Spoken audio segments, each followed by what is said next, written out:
তো বন্ধুরা এই যে আমি নিয়ে এসেছি পুঁইশাক, মানে পুঁইশাক পাতা আর হচ্ছে শাল ধনে পাতা, এখানে যেটাকে বিলেতি ধনে পাতা বলো তোমরা। এই যে তো এইগুলো দিয়ে আমি ভাতের মাড়ি দিয়ে সোটা দিয়ে বানাবো আর কি ছ্যাঁকা। তারপর অনেক কিছু দেওয়া যায়, কচুর পাতা ফাতা দিলে প্যালকা তৈরি হয়, কিন্তু ওটা বানাবো না, আমি হচ্ছে ভাতের মাড়ি দিয়ে বানাবো। এই যে এখানে গামলায় ভাতের মাড়ি তুলে রেখে দিয়েছি। চলো এইভাবে পুঁইশাকটাকে কেটে নেব। পুঁইশাকটাকে কেটে ধুয়ে নেওয়ার পর এখানে কড়াই বসিয়ে দিয়ে ভাতের মাড়িটা দিয়ে দিলাম আর উনুনটা কিন্তু জ্বালিয়ে দিয়েছি। এই রেসিপিটাতে কিন্তু বেশি পরিমাণে পুঁইশাক না দিলেও চলবে, কয়েকটা পাতা দিলে হবে, কিন্তু আমি একটু বেশি পরিমাণে দিয়েছি কারণ বেশি করে নিয়ে এসেছি, আমার পুঁইশাক খুব ভালো লাগে।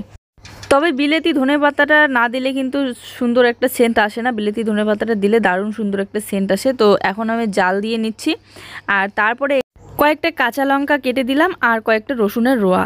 আর ছ্যাঁকার মধ্যে তো তেল আর হলুদ দেয় না, কারণ আমি এখানে সোডাটা দেবো। তো ভালো করে জাল দিয়ে নিচ্ছি আর এখানে আমি লবণ দিয়ে নিয়েছি।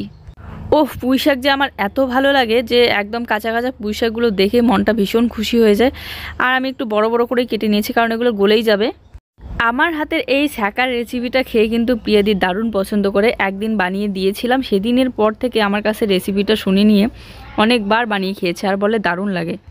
যখন বানিয়ে খাওয়াইছিলাম তখন হয়তো আমি ভিডিওই করি না, আর এতদিন থেকে না বানাতে আমিই ভুলে গিয়েছি, ঠিক মতো মনে নেই। তারপরে ভেবে দেখলাম কিভাবে বানিয়েছিলাম। তারপরে এই তো বানিয়ে নিচ্ছি। সোডা কিন্তু দিয়ে দিয়েছি আর পুঁইশাকের পাতা আর বিলেতি ধনে পাতাটাও দিয়ে দিয়েছি।